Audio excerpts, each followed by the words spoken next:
എൻ്റെ ഒരു ഫ്രണ്ട് 3 മാസമായി ജിമ്മിൽ പോയി തുടങ്ങിയിട്ട് ജിമ്മിലെ ഫിറ്റ്നസ് ട്രെയിനർ ഇവൻ്റെ അടുത്ത് പറഞ്ഞത് ടൈറോസിൻ അടങ്ങിയിട്ടുള്ള സപ്ലിമെൻറ്റ്സ് കഴിച്ചു തുടങ്ങാനാണ്.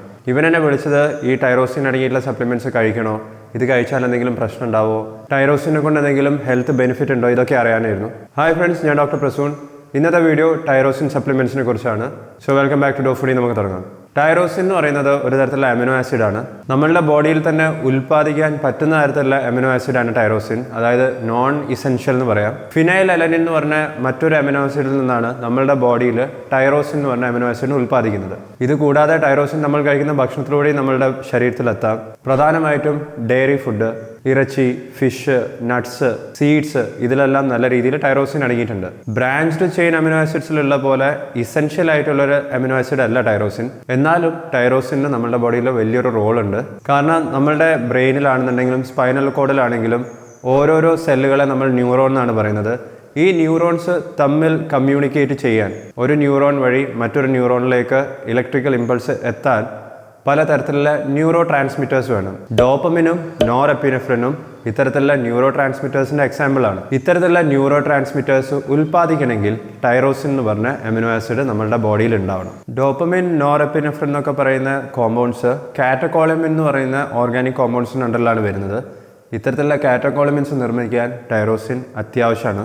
ഇതിന് മാത്രമല്ല, തൈറോയ്ഡ് ഗ്രന്ഥിയിൽ നിന്നും ഉൽപ്പാദിക്കുന്ന തൈറോയ്ഡ് ഹോർമോൺ ഉണ്ടാക്കാനും ടൈറോസിൻ എന്ന് പറഞ്ഞ ഈ അമിനോ ആസിഡ് വേണം. നമ്മളുടെ ബോഡി എന്തെങ്കിലും സ്ട്രെസ്ഫുൾ ആയിട്ടുള്ള സിറ്റുവേഷനെ ഫേസ് ചെയ്യുകയാണെന്നുണ്ടെങ്കിൽ, എന്തെങ്കിലും തരത്തിലുള്ള ചാലഞ്ചിങ് ആയിട്ടുള്ള കാര്യം ചെയ്ത് തീർക്കുന്ന സമയത്ത് നമ്മളുടെ ബ്രെയിനിലും സ്പൈനൽ കോഡിലും ബോഡിയിലും ഈ കാറ്റക്കോളമിൻസിൻ്റെ അളവ് കുറഞ്ഞു വരും. അതായത് ഡോപ്പമിൻ, നോറെപ്പിനെഫ്രിൻ ഇതിൻ്റെയൊക്കെ അളവ് കുറഞ്ഞു വരും. ഇങ്ങനത്തെ സിറ്റുവേഷനിൽ ടൈറോസിൻ്റെ അളവ് നമ്മളുടെ ബോഡിയിൽ കൃത്യമായിട്ടുണ്ടെങ്കിൽ ഈ കുറഞ്ഞു വന്ന കാറ്റക്കോളമിൻസിനെ വീണ്ടും ഉൽപ്പാദിക്കാൻ കുറച്ചും കൂടി എളുപ്പം സാധിക്കും. അതുകൊണ്ട് തന്നെ ഇത്തരത്തിലുള്ള സ്ട്രെസ്ഫുൾ കണ്ടീഷൻസിലും സാധാരണ നമ്മൾ ചെയ്യാത്ത തരത്തിലുള്ള ടാസ്കുകൾ, ചാലഞ്ചിങ് ആയിട്ടുള്ള കുറച്ച് കഠിനമായിട്ടുള്ള ടാസ്കുകൾ ചെയ്യുന്ന സമയത്ത് ടൈറോസിൻ സപ്ലിമെൻറ്റ്സ് എടുക്കുന്നവർക്ക് കുറച്ചും കൂടിയും ബെനിഫിറ്റ് തീർച്ചയായിട്ടും ഉണ്ടാവും. ഇനി എൽ ടൈറോസിൻ എന്ന് പറയുന്നത് ടൈറോസിൻ എന്ന് പറഞ്ഞ അമിനോ ആസിഡിന്റെ ഒരു ഐസോമെറിക് ഫോമാണ്. എൽ ടൈറോസിൻ അടങ്ങിയിരിക്കുന്ന സപ്ലിമെന്റ്സ് പല രൂപത്തിൽ അവൈലബിൾ ആണ്. വെറും ടൈറോസിൻ മാത്രം അടങ്ങിയിട്ടുള്ള സപ്ലിമെന്റ്സ് ഉണ്ട്. വെയിറ്റ് ലോസ് സപ്ലിമെന്റ്സിന്റെ കൂടെ വേണമെങ്കിൽ എൽ ടൈറോസിൻ ഉണ്ടാവാം. അതും അല്ലെങ്കിൽ നിങ്ങൾ കഴിക്കുന്ന പ്രീ വർക്കൗട്ട് സപ്ലിമെന്റ്സിലും എൽ ടൈറോസിൻ അടങ്ങിയിട്ടുണ്ടാവും. പ്രീ വർക്കൗട്ട് സപ്ലിമെന്റ്സിൽ ഏറ്റവും കൂടുതലായിട്ടും കണ്ടുവരുന്നത് എൽ ടൈറോസിനേക്കാളും കഫീൻ, സിട്രുലിൻ, ബീറ്റ അലനിൻ ഇത്തരത്തിലുള്ള സപ്ലിമെന്റ്സ് ഒക്കെയാണ്. ഇനി എൽ ടൈറോസിൻ്റെ മെയിൻ ആയിട്ടുള്ള ഹെൽത്ത് ബെനിഫിറ്റ്സ് എന്തൊക്കെയാണെന്ന് പറയാം. ആദ്യം പറയാനുള്ള ബെനിഫിറ്റ് എന്ന് പറയുന്നത് നമ്മളുടെ ബ്രെയിനിലുള്ള കാറ്റക്കോളമിൻസിൻ്റെ അളവ് കുറഞ്ഞു പോകുന്ന സമയത്ത് അതിനെ റീപ്ലെനിഷ് ചെയ്യാൻ പറ്റും. ഡോപ്പമിൻ, നോറെപ്പിനെഫ്രിൻ എന്നൊക്കെ പറഞ്ഞ കാറ്റക്കോളമിൻസിൻ്റെ അളവ് കുറഞ്ഞു പോകുന്നത് നമ്മളുടെ ബോഡി വല്ല സ്ട്രെസ്ഫുൾ സിറ്റുവേഷൻസിലൂടെ കടന്നു പോകുന്ന സമയത്താണ്. അത് ചിലപ്പോൾ എക്സസൈസ് ആവാം, അതല്ലെങ്കിൽ മറ്റ് പലതരത്തിലുള്ള സ്ട്രെസ്ഫുൾ സിറ്റുവേഷൻസ് നമ്മളുടെ എല്ലാവരുടെയും ജീവിതത്തിൽ വന്നുകൊണ്ടിരിക്കും. അങ്ങനത്തെ ഒരു കണ്ടീഷനിലാവാം. ഇങ്ങനെയുള്ള സിറ്റുവേഷൻസിൽ ഡോപ്പമിൻ്റെയും നോറെപ്പിനെഫ്രിൻ്റെയും ഒക്കെ ലെവൽ കൂട്ടി നിർത്താൻ, തിരിച്ച് നോർമൽ ലെവലിലേക്ക് കൊണ്ടുവരാനും ടൈറോസിൻ സപ്ലിമെൻറ്റ്സ് ഹെൽപ്ഫുൾ ആണ്. ഇത്തരത്തിലുള്ള സ്ട്രെസ്ഫുൾ കണ്ടീഷൻസ് ഉണ്ടാകുന്ന സമയത്ത് നമ്മളുടെ കോഗ്നിറ്റീവ് പവർ, നമ്മളുടെ ചിന്താശക്തി കുറഞ്ഞു പോവാം, ശ്രദ്ധിക്കാനുള്ള കഴിവ് അത് കുറയാം, നമ്മളുടെ പ്രൊഡക്ടിവിറ്റീനെ അത് സീരിയസ്ലി ഡാമേജ് ചെയ്യാം. പലതരത്തിലുള്ള സ്റ്റഡീസിലും പ്രൂവ് ചെയ്തിട്ടുള്ള കാര്യം, ടൈറോസിൻ സപ്ലിമെൻറ്റ്സ്, പ്രത്യേകിച്ചും എൽ ടൈറോസിൻ സപ്ലിമെൻറ്റ്സ് എടുക്കുകയാണെങ്കിൽ നമ്മളുടെ കോഗ്നിറ്റീവ് പവർ എൻഹാൻസ് ചെയ്യാൻ സാധിക്കുന്നതാണ്. അതിനനുസരിച്ച് നമുക്ക് ആ സ്ട്രെസ്ഫുൾ സിറ്റുവേഷൻ കുറച്ചും കൂടി ഈസിലി തരണം ചെയ്യാൻ സാധിക്കും. നമ്മളുടെ പ്രൊഡക്ടിവിറ്റി എൻഹാൻസ് ചെയ്യാൻ സാധിക്കും. എൽ ടൈറോസിൻ്റെ മറ്റൊരു ബെനിഫിറ്റ് എന്ന് പറയുന്നത് ഇതേപോലത്തെ സ്ട്രെസ്ഫുൾ സിറ്റുവേഷനിൽ മെമ്മറി പവർ കുറഞ്ഞു പോകുന്നത് തിരിച്ച് നോർമൽ ലെവലിലേക്കോ വർദ്ധിപ്പിക്കാനോ സഹായിക്കുന്നതാണ്. നമ്മൾ നോർമൽ ലൈഫിലൂടെ കടന്നുകൊണ്ടിരിക്കുകയാണ്. സ്ട്രെസ്ഫുൾ അല്ലാത്ത കണ്ടീഷൻസിനെ ഫേസ് ചെയ്യുന്ന സമയത്ത് മെമ്മറീനെ ബൂസ്റ്റ് ചെയ്യാനുള്ള കഴിവ് ടൈറോസിൻ സപ്ലിമെൻറ്റ്സിന് ഇല്ല. ഇനി എൽ ടൈറോസിൻ്റെ ഡോസേജിനെ കുറിച്ച് പറയാം. ഏകദേശം 1400ഓളം പേര് പാർട്ടിസിപ്പേറ്റ് ചെയ്ത് 20ഓളം ക്ലിനിക്കൽ ട്രയൽസിന് ബേസ് ചെയ്തിട്ടാണ് ഈ ഡോസേജിനെ കുറിച്ചിട്ടുള്ള ഇൻഫർമേഷൻ കിട്ടിയിട്ടുള്ളത്.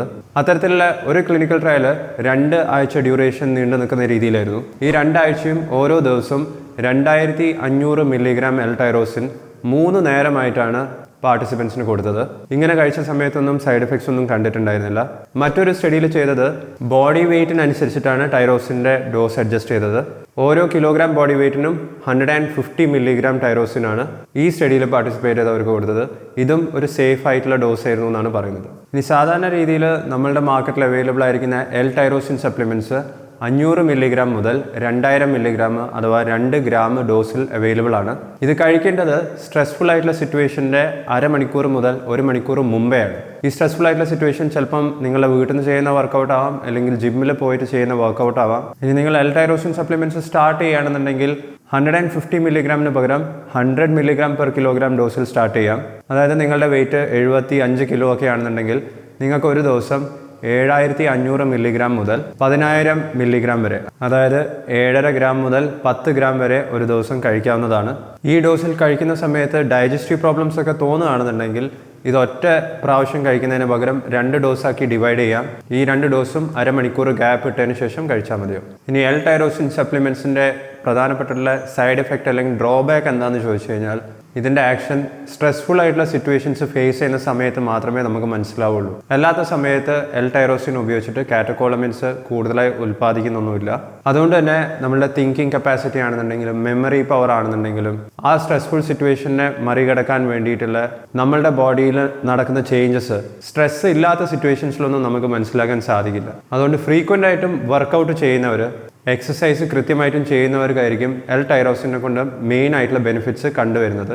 അല്ലാത്തവർക്ക് L-ടൈറോസിൻ എല്ലാ ദിവസവും കഴിച്ചു കഴിഞ്ഞാൽ അതിനെ കൊണ്ടുള്ള ബെനിഫിറ്റ്സ് കാണാൻ ബുദ്ധിമുട്ടായിരിക്കും. L-ടൈറോസിൻ്റെ മറ്റൊരു ഡ്രോബാക്ക് എന്ന് പറഞ്ഞാൽ ഇതിൻ്റെ ഇഫക്റ്റ് എല്ലാ മനുഷ്യന്മാർക്കും ഒരുപോലെ ഉണ്ടാവണമെന്നുമില്ല. നമ്മുടെ പ്രായം കൂടുന്നതിനനുസരിച്ച് തന്നെ L-ടൈറോസിൻ ഉപയോഗിച്ച് പുതിയ കാറ്റക്കോളമിൻസ് ഉണ്ടാക്കാനുള്ള കഴിവ് നമ്മളുടെ ബോഡിയിൽ കുറഞ്ഞു വരും. അതുകൊണ്ട് തന്നെ നിങ്ങളുടെ പ്രായം 50 ഇയേഴ്സിൻ്റെ മുകളിലേക്കൊക്കെ ആണെന്നുണ്ടെങ്കിൽ നിങ്ങൾ ഒരു മാസമൊക്കെ L-ടൈറോസിൻ ട്രൈ ചെയ്തതിന് ശേഷം നിങ്ങൾക്ക് എക്സസൈസ് ചെയ്യുന്ന സമയത്ത് പ്രത്യേകിച്ച് ബെനിഫിറ്റ് ഒന്നുമില്ല, കോഗ്നേറ്റീവ് പവർ ഒന്നും കൂടുന്നില്ല എന്നാണ് തോന്നുന്നതെങ്കിൽ പിന്നെ L-ടൈറോസിൻ സപ്ലിമെൻറ്റ്സ് കണ്ടിന്യൂ ചെയ്യേണ്ട ആവശ്യമില്ല. മറ്റൊരു കാര്യം പ്രത്യേകം ശ്രദ്ധിക്കേണ്ടത്, L-ടൈറോസിൻ സപ്ലിമെൻറ്റ്സ് ചില തരത്തിലുള്ള മരുന്നുകൾ കഴിക്കുന്നവർക്ക് എടുക്കാൻ പറ്റുന്നതല്ല. ഇത്തരത്തിലുള്ള കണ്ടീഷൻസാണ്. ഒന്ന്, ഹൈപ്പർ തൈറോയിഡിസം. ഞാൻ നേരത്തെ പറഞ്ഞു ടൈറോസിൻ ഉപയോഗിച്ചിട്ട് തൈറോയ്ഡ് ഹോർമോണും ഉൽപ്പാദിക്കുന്നുണ്ട്. ഹൈപ്പർ തൈറോയിഡിസത്തിൽ ഓൾറെഡി തൈറോയ്ഡ് ഹോർമോണിൻ്റെ പ്രൊഡക്ഷൻ കൂടുതലായിരിക്കും. അപ്പോൾ ഇത്തരത്തിലുള്ള സിറ്റുവേഷനിൽ അല്ലെങ്കിൽ നിങ്ങൾ ഓൾറെഡി തൈറോക്സിൻ പോലത്തെ ടാബ്ലറ്റ്സ് എടുക്കുന്നുണ്ടെങ്കിൽ അതിൻ്റെ കൂടെ L-ടൈറോസിൻ സപ്ലിമെൻറ്റ്സ് എടുക്കാൻ പാടില്ല.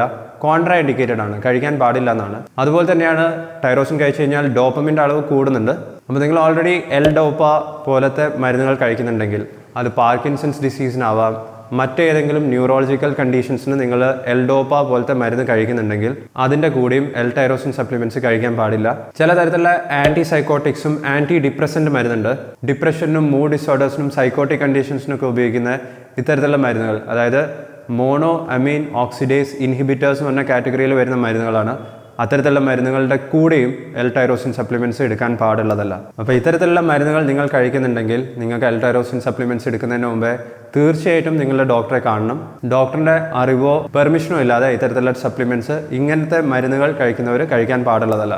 L-ടൈറോസിൻ സപ്ലിമെൻറ്റ്സ് കഴിക്കുകയാണെന്നുണ്ടെങ്കിൽ നിങ്ങളുടെ സ്ട്രെസ്ഫുൾ സിറ്റുവേഷൻ, അത് എക്സസൈസ് ആവാം, അതിൻ്റെ 1 മണിക്കൂർ മുമ്പേ കഴിക്കണം. കാരണം L-ടൈറോസിൻ സപ്ലിമെൻറ്റ്സ് കഴിച്ചു കഴിഞ്ഞാൽ 2 മണിക്കൂറെങ്കിലും സമയമെടുക്കും ഇതിൻ്റെ പീക്ക് ലെവൽ ബ്ലഡിൽ വന്നു തുടങ്ങാൻ.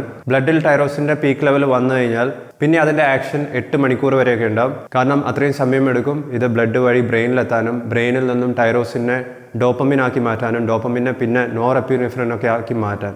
ഇനി ഇതിൻ്റെ പോസിബിൾ ആയിട്ടുള്ള സൈഡ് എഫക്ട്സ് എന്ന് പറയുന്നത് അധികം ആൾക്കാർക്കും ഇത് സേഫാണ്. 7 ഗ്രാം അതിൻ്റെ മുകളിലേക്കുള്ള ഡോസിലൊക്കെ കഴിക്കുന്ന സമയത്താണ് ചിലർക്ക് വയറുവേദന, നോസിയ, ഡൈജഷൻ പ്രോബ്ലംസ് ഒക്കെ റിപ്പോർട്ട് ചെയ്തിട്ടുണ്ട്.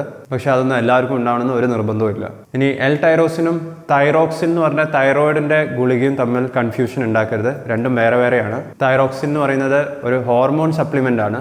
L-ടൈറോസിൻ എന്ന് പറയുന്നത് ഒരു അമിനോ ആസിഡ് ആണ്. ടോറിൻ എന്ന് പറയുന്നതും വേറെ തരത്തിലുള്ള ഒരു ബയോ ആക്റ്റീവ് കോമ്പൗണ്ട് ആണ്. അതും ടൈറോസിനും വ്യത്യാസമുണ്ട്. L-ടൈറോസിൻ അടങ്ങിയിട്ടുള്ള ചില പോപ്പുലർ ആയിട്ടുള്ള സപ്ലിമെൻറ്റ്സ് ആമസോണിലും അവൈലബിൾ ആണ്.